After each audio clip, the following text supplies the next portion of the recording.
2-3 సార్లు శ్రీదేవి డ్రామా కంపెనీలో చూసాను.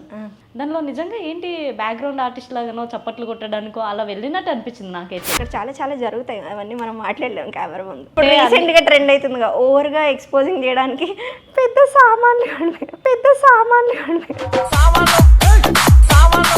దాని తర్వాత ఒక అబ్బాయి ఏం చేశాడు, 18+. ఆ అబ్బాయి నన్ను పెళ్లి చేసుకుంటావా అని అడిగాడు. సో నువ్వు 18, నేను 24, పోయి మంచి చదువుకోరా పిల్ల.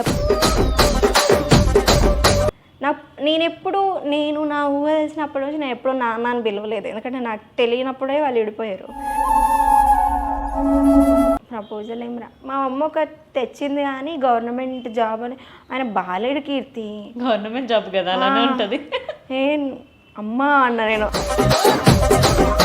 కాల్ చేసి, అమ్మ ఇట్లా నీకు ఆపర్చునిటీ రావాలంటే మా ప్రొడ్యూసర్ ఇది అడుగుతున్నాడు. ఎవడా అసలు మీ ప్రొడ్యూసర్ చూపి అన్న, ఒకసారి ఫోటో పంప అవన్నీ పంపొద్దమ్మా అవి సీక్రెట్స్ అన్న. అమ్మాయిలను ఆడిషన్ అని చెప్పి అమ్మాయిలు నాకని చేసేటోళ్ళు మస్తు మందరు దొంగ నా కొడుకులు ఉన్నారు బయట. నేను ఒక అబ్బాయిని లవ్ చేసిన, 4 years దాకా లవ్ చేసిన. తర్వాత తను వేరే పెళ్లి చేశాడు. నన్ను అంత బాగా ట్రీట్ చేశాడు, వాళ్ళ పేరెంట్స్ కన్నా ఇంపార్టెన్స్ నాకే ఇచ్చాడు. చివరికి వదిలేసి వెళ్ళిపోయాడు. అప్పుడప్పుడు అనిపించేది మగాళ్ళకి కూడా కష్టాలు ఉంటాయి.